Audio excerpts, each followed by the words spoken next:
करता हूँ मेट्रो दिनांक चैनल की तरफ से और न्यूज की तरफ से। धन्यवाद। दीपावली तो शुरुआत चल रही है, मगर जो सबसे बड़ा भी आ रहा है अपना त्योहार बिहार का जो छठ मैया का त्योहार है, इसमें बहुत उथल पुथल मचा है। आपके लोग विधानसभा में जैसे हो कि अभी कांदीवली में 1,20,000 रुपया कांग्रेस पार्टी के राष्ट्रपति यादव ने भरने के बाद उनको परमिशन मिलने के बाद ऐसा उनका आरोप है कि खासदार आमदार के दबाव में ऐसे क्यों, और वो परमिशन मेरा रद्द कर दिया गया, जिस तरह से मेरा बिहारी समाज का बहुत बड़ा अपमान है। इस पर क्या कुछ करना है सर? किसने कहा ये? राष्ट्रपति यादव ने कहा कि मुझे भारतीय जनता पार्टी की शासन। राष्ट्रपति यादव जी को मैं इतना कहूंगा, मैं कभी किसी विरोधी पार्टी के नेता या कार्यकर्ताओं के ऊपर टिप्पणी करता नहीं हूँ। मेरा 1997 का नारा है, मैं सबका सब मेरे, और मैंने उस भावना से हमेशा काम किया है। और मैं मानता हूं कि सनातन धर्म में हिंदू कुल में जन्मा हुआ व्यक्ति मैं ही नहीं, कोई और भी इस प्रकार के धार्मिक कार्यक्रमों का विरोध करता होगा तो उससे बड़ा दुष्ट कोई हो ही नहीं सकता है। और अगर राष्ट्रपति यादव इस प्रकार का गलत प्रचार करके अपनी राजनीतिक रोटी सेकने का प्रयास करते होंगे तो छठ मैया उनको माफ नहीं करेंगी। मैं तो चाहूंगा कि छठ मैया से प्रार्थना करूंगा कि उनका राजनीतिक भविष्य को और उज्जवल करे, ताकि वो बड़े हो जाए और बड़े होने के बाद में इस छोटी छोटी बातें वो न करें। सर, जैसा कि उन्होंने एक ही चीज बोला कि मैंने ये चीज को पहले अगर आज 9 से 10 वर्ष से लगातार मैं करता, मगर जब ये भाव मेरा कैंसिल कराया गया तो उसमें पूछा गया कि मेरे ऊपर से दबाव है, आप आमदार और खासदार से बात कर लीजिए। जब मैंने खासदार से 16 बार कॉल किया, मगर आमदार साहब ने बात नहीं किया। इस पर मैंने वो कैंसिल किया। इस तरह से बहुत बड़ा अपमान है। तो मैं कहता हूँ राष्ट्रपति यादव जी को वो मुझे लिख कर दे देवे क्या भारतीय जनता पार्टी के लोगों की वजह से ये कार्यक्रम रद्द हुआ है, तो मैं ऑफिसर को वो जगह पे वो न बैठे आने वाले दिनों में इस प्रकार की व्यवस्था करूंगा। क्योंकि मैं एक ऐसा व्यक्ति हूँ, गणपति बापा का विसर्जन आर्य कॉलोनी और नेशनल पार्क में करने नहीं दिया, उसके लिए मैं लड़ रहा हूँ। छठ मैया का पूजा होना चाहिए, इसलिए मैं मंत्री महोदय डॉक्टर राधाकृष्ण विखे पाटिल जी को मिलकर आया। कावड़ यात्रियों को पानी लेने के लिए मना किया नेशनल पार्क में, उसके लिए मैं लड़ रहा हूं। और मैं आपकी जानकारी के लिए आने वाले दिनों में कोर्ट में जा रहा हूं। और मैं ये कहना चाहूंगा कि कार्यक्रम तो करने के लिए बहुत सारे लोग मैदान में आ जाते हैं राजनीतिक रोटी सेकने के लिए, लेकिन सरकार के अधिकारी जब इस प्रकार के कार्यक्रम के ऊपर बंदी लाते हैं तो रास्ते पर उतर के लड़ने के लिए कोई आता नहीं। मैं सिर्फ दूसरे पार्टियों के बारे में नहीं, तो मेरे साथ में काम करने वाले लोग भी नवरात्र उत्सव प्रोफेशनल करते हैं, टिकट बेचते हैं, सब ठीक है, करो, वादा नहीं, लेकिन जब बंधन आता है इस प्रकार के कार्यक्रम में तब तो आप रास्ते पे उतरो। देश इतना आगे बढ़ रहा है, मोदी जी ने सभी धार्मिक त्योहारों को, एकनाथ शिंदे जी, देवेंद्र फडणवीस जी ने, इन सारे लोगों ने सारा रास्ता खुला करके दे दिया। और ऐसे समय पर सरकार के कुछ अधिकारी सरकार को भी बदनाम करने का प्रयत्न करते होंगे तो सारे व्यवस्था के लोग चुपचाप बैठेंगे। तो बी गोपाल शेट्टी एक सांसद के नाते मैं बिल्कुल बैठूंगा नहीं चुपचाप। मैं मेरे राजनीतिक भविष्य का चिंता न करते हुए, मैं एक सनातन धर्म में हिंदू कुल में जन्मा हुआ हूं, मुझे और धर्मों के प्रति कोई दिल में 19-20 नहीं है, लेकिन हिंदू कुल के कार्यक्रमों के ऊपर कोई भी अगर बंदी लाने का प्रयास करता होगा तो मैं मेरे जीवन के अंतिम सांस तक लड़ता रहूंगा। और अन्य पार्टी के लोग, ये मैंने उदाहरण प्रस्थापित किया है, बोरीवली में सबसे पहला नवरात्र उत्सव का कार्यक्रम करने वाला गणेश नायडू, जो राष्ट्रवादी कांग्रेस में पहले दिन से ही काम करते थे, मैं उसको पहले दिन से ही सपोर्ट करता हूं, कोई पॉलिटिकल लाइन दिमाग में न लाते हुए, और वो भी उतना ही मेरा सम्मान करता है। ये मेरा पीछे का ट्रैक रिकॉर्ड है। इसलिए मेरे बारे में राष्ट्रपति यादव जैसे लोग अगर इस प्रकार की बातें करते हैं तो ये बात मैं जनता के ऊपर छोड़ देता हूं कि वो ही तय करे। और अभी आपने अपने लोकसभा क्षेत्र में जैसे मारो यात्रा, इस तरह से आपने छठ मैया की कैसी योजना बनाई, कहाँ तैयारियां चली, इससे कैसे? मेरा मारवे में तो अक्सा में 2 ग्रुप के लोग करते थे, वो इस समय पे मैंने मेरे पार्टी के लोगों को कहा कि भाई एक ही जगह पे करो, बीजेपी के 2 लोग करेंगे, कांग्रेस के 2 लोग करेंगे, ऐसा फिर बहुत बड़ा एक मेला लग जाता है और फिर संकट के समय पे कोई भी नहीं आता है। मैं तो ये कहता हूं कि कहीं कोई जगह पे अगर कांग्रेस के लोग भी करते होंगे तो अपना अलग ना करते हुए उनके साथ में जुड़ जाओ।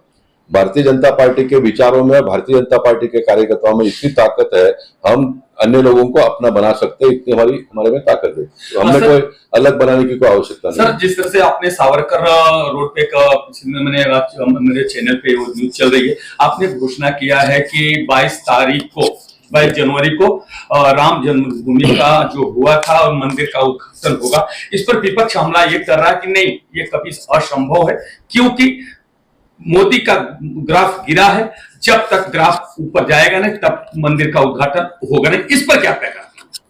मुझे लगता है कि कांग्रेस के लोग अभी भी सपने में है। जितना विरोध उनको करना था उन्होंने कर लिया।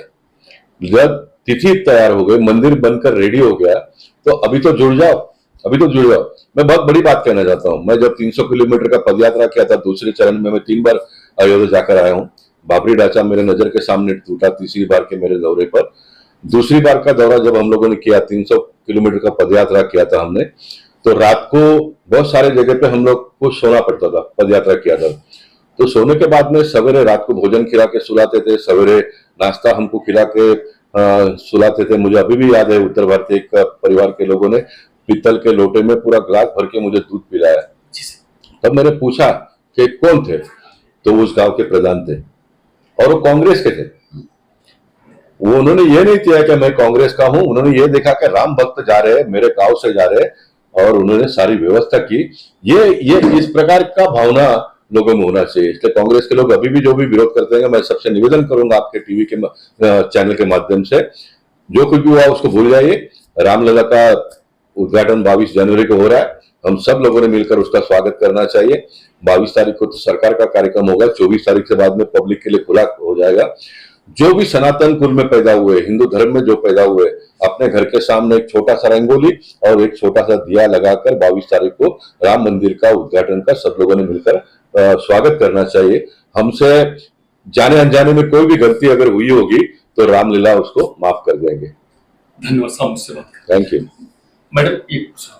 सर, मेरा ये बहुत बड़ा, जैसा कि आज तक ईश्वर की कृपा है और मतदाताओं का आपके नेतृत्व की क्षमता है कि आज तक आपने जितने भी मुद्दे उठाए सब में सफल हुए, मगर इस समय महाराष्ट्र की सबसे बड़ी समस्या इस समय बन के गरीबों की है। वो समस्या वो है कि जैसा कि आपके केंद्र में सरकार है और राज्य में सरकार होने के बावजूद भी जो राशनिंग दुकान पे मात्र 1 किलो गेहूं मिलता है और 3 किलो चावल मिलता है। अब ऐसे में गरीबों का गुजारा होना बहुत मुश्किल है, तो इस पर क्या कुछ कहना?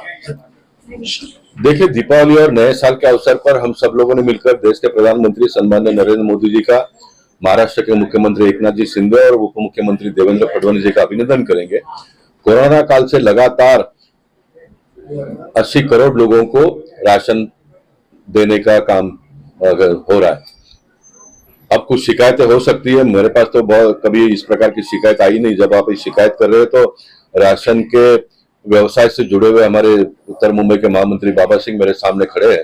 मैं उनको अभी आदेश देता हूं इसका छानबीन करे तुरंत, और अगर सचमुच इस प्रकार की कोई घटना कहीं होती होगी तो उस दुकानदार अगर कोई गलत करता होगा तो उसके ऊपर हम तुरंत कार्रवाई करेंगे। और मैं ये भी कहना चाहूंगा, अभी तो मोदी जी ने 80 करोड़ लोगों को, सब लोगों को मिलकर देने का तय किया है। इसमें से बहुत सारे लोग लेते भी नहीं है। मैक्सिमम लोग अगर जो क्षमतावान है वो अगर लेना छोड़ देते हैं, तो फिर जो बहुत जरूरतमंद है उनकी क्वांटिटी हम सरकार और बढ़ा सकती है। मोदी जी बहुत डिटेल में इस बारे में जांच परख करते हैं। आपकी जो भी शिकायत है, निश्चित अभी 4 तारीख से लोकसभा का सेशन पूरे एक बार शुरू हो रहा है। मनीषा ताई हमारी विधायिका पीछे बैठी है, महाराष्ट्र का विधानसभा का भी सेशन शुरू हो रहा है। तो दोनों जगह पे आवाज उठाकर सामान्य लोगों के साथ में किसी भी प्रकार का खिलवाड़ न हो, इसका हम ख्याल करेंगे। गोपाल शेट्टी साहब, एक मैं आपको सबसे बड़ी बात बताता हूँ, जिस तरह से जैसे रोड कटिंग हो या किसी भी शिफ्टिंग का किया जाता है, वो रोड कटिंग और शिफ्टिंग होने के बाद एड्रेस चेंज करना पड़ता है, उसके बाद राशन उनका हमेशा के लिए बंद कर दिया जाता है। जिसके पर इस पे अगर हमने राशनिंग अधिकारी से मैंने बात किया तो उन्होंने एक ही बात किया, मैंने सरकार को राशन नहीं दे रहे तो मैं कहां से दे सकता हूँ इस पर। तो ये जांच का विषय है, तो इस पे मेरी आपसे चैनल के माध्यम से मांग है, इसकी जांच करा जाए। जिस तरह से घटिया किस्म का जो 1 किलो 2 किलो राशन भी मिलता है, वो राशन के दुकान वाले वो पूरा वो कच्चा साफ करके, मतलब जो अच्छा चीज है वो बेचते हैं और वो कचरा रख देते हैं, ताकि कोई भी अगर लेने के लिए आता है उसको ये बताते हैं हमको सरकार। इस तरह से सरकार पर बहुत बड़ा प्रभाव पड़ा। इस पर क्या कहना सर? मैं आपके दर्शकों को ये जानकारी देना चाहूंगा कि आपका नाम दीनानाथ है। दीना के नाथ हो आप तो कम से कम जो ने गलत लोगों की बातों को सुनकर ये मैसेज वायरल मत करो। मैं आपको आपके टीवी के माध्यम से कहना चाहता हूँ, ऐसे 5 एग्जाम्पल मुझे आप लाकर बताइए, मैं उस दुकानदार के ऊपर कार्रवाई करूंगा और जो भी कमियां है खामियां है उसको मैं दूर करने का प्रयास करूंगा। क्योंकि एक देश के प्रधानमंत्री ने इतना बड़ा मन करके और 5 साल ये आगे चालू रहेगा इस बात की घोषणा की। मैं कभी पॉलिटिकल टिप्पणी नहीं करता हूँ, मुझे ऐसा लगता है कि कांग्रेस के लोगों के पैर के नीचे की जमीन छिड़कने लगी है, इसलिए वो इस प्रकार के कुछ लोगों को पकड़कर इस प्रकार का अफवाह बाजार में फैलाने का प्रयास कर रहे हैं। उसके बावजूद भी जो आप कहते हो वो सही है, तो उसका मैं जांच करके जो भी ठीक ठाक करना है वो करने का प्रयास। शिवसेना उद्धव गुट के सुनील प्रभु ने भी यही टिप्पणी की है जो मैंने सवाल आपसे कर रहा हूँ, वैसे सवाल उन्होंने कहा। मैंने विधानसभा में मुद्दा वही बात तिवारी जी मैंने उठाया, मगर इस पे सरकार कोई ध्यान नहीं दे रही। जिस तरह से आपने कहा, ये मेरे पास भी बहुत शिकायतें आई, तो इस पे मैं एक उद्धव गुट का भी, सरकार के लोग भी इसमें सम्मिलित हैं, ये लोग भी करें, मगर विपक्ष मैं समझता हूं कि विपक्ष बड़ी भूमिका नहीं कर रही। अगर ये बात आपने चुनौती पर शब्द दिया तो मैं आपको विश्वास दिलाता हूं कि मैं आपके ही लोकसभा क्षेत्र में मैं दौरा करूंगा और जो भी होगा उसमें आपको मेरी मदद करनी होगी, क्योंकि काले जो धंधे करते हैं उसमें तरह तरह के आरोप लगाए जा सकते हैं। इसमें मुझे आपसे मदद चाहिए। पक्का, मैं जैसा आपने कहा मेरे प्रश्न का आधा प्रॉब्लम तो आपने सॉल्व कर दिया। उद्धव गुट के सुनील प्रभु ने कहा है करके, तो मैंने कहा ना कि ये विपक्ष के लोग अपने काम और कर्तृत्व के ऊपर चुनाव जीतना छोड़कर सरकार को बदनाम करके चुनाव जीतने का प्रयास करते हैं, लेकिन ये सफल नहीं होंगे। जो काम करता है वही जीतेगा। और निश्चित लोकशाही में अगर कोई गलतियां होती है, कुछ कमियां खामियां है, तो उसको स्वीकारना भी चाहिए। आप मुझे प्रूफ लाकर बताइए, मैं तुरंत उसको ठीक ठाक करने का प्रयास करूंगा। धन्यवाद मुझसे बात के लिए।